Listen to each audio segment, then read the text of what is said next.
кіреді. Бұл жақсы емес. Адам ондай бір бұзықтыққа істетіліп жатқан немесе соған ұқсаған болған істерде серік болмайды. Түсінікті ме жоқ па? Барлығы емес қой, енді қазіргі күндегі жағдайға қарайтын болсаң, көбінесе әсіресе жастар осындай түрдегі болған нәрселерді артынан жүріп жатыр. Бұл дұрыс емес. Одан кейін очки и бағана кек мәселесі. Очки иншалла сағат сияқты нәрсе пайдалы болатын болса істетіле береді. Оның ештеңкесі жоқ. Amma кепкіға келетін болсақ, оны бірнеше реттен айттық. Бұл адамдарға не ол? Ақыл жетпей ма, жоқ құлақ естіпей ма? Неше реттен айттық. О, не дейді? Бір сөзді шайналап қайттан айта бергенінде бір дәмі қалмайды.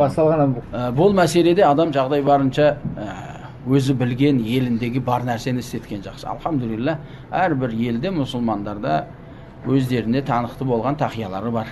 Бір тақиясы жоқ ел болсаңдар мейлі екен енді.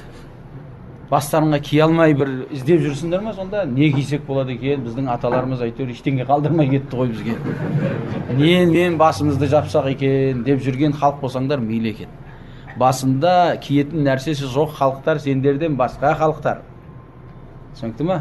Сендердің бастарында жылдап аталарың бастары жабық жүрген, өздеріне бір лайықты әдемі көріністе болған бас киімнің түрі бар сендерде. Дұрыс па жоқ па? Ки соны. Жетпей ма сол? Соны ки. Күннен қорғану мәселесі бар дейміз. Күннің адамдар барып, адамдар күнге күйіп жүр ғой. Күнге күйу үшін барады адамдар бір жақтарға. Бұл қай күннен қашып жүр? Тағы ойламасын мен кепкіні арам деп жатырмын деп.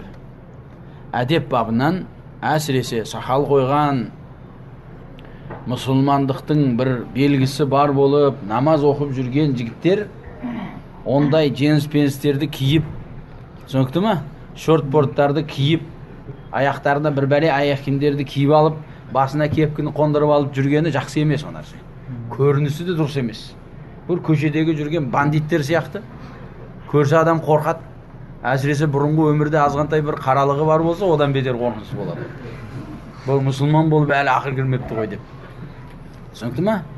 Сол үшін яғни әдеппен жүрген жақсы. Алхамдулилля, бір жақсы көрініс, жеткілікті. Кисең өзіңнің ұлтыңа, өзіңнің әдетіңе, өзіңнің дәстүріңе сай келетін бір көріністер бар ғой, алхамдулилля. Біз бір жалаңаш қалып кеткен халықтың ұрпағы емеспіз ғой. Дұрыс па? Алхамдулилля, бәр нәрсе жеткілікті. Сол үшін сол бар нәрсені әдеппен істеп жүргендерің жақсы. Қазір біреу сұрап келеді және ертең. Алды алып тасталған кепкі кисеші деп. Түсінікті ме жоқ па? Одан көре тақия кие сал соны. Не кепкі деген нәрсе не сен? Маңдайыңда тұрмаса болмай ма сол нәрсе? Солай ма жоқ па? Сол үшін адам бір өзіне бір лайықты бір нәрсені жастың жастығының өзі, үлкеннің үлкендігінің өзінің көрінісі бар. Бәлкім қанша жас болса да үлкеннің киімін киіп жүрсе жақсы, соның көрінісінде жүрсе жақсы. Ибн Масуд радиаллаху анху айтады, жастарыңның жақсысы үлкендердің көрінісінде жүрген адамдар.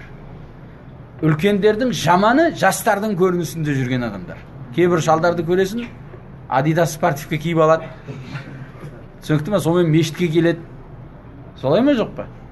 Аяғына бір бәле шлепкаларды киіп алады. Аллаху алам қаяқтан.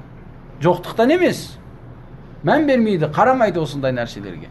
Бәлкім өзіне жасына, ұлықтығына, құрметіне сай киімді таңдап кисе болады ғой. Жағдайы бар ғой соған. Біз анау киімсіз қалған кедейліктен, мәжбүрліктен киіп жүрген адамдарды айтып жатқан жоқпыз.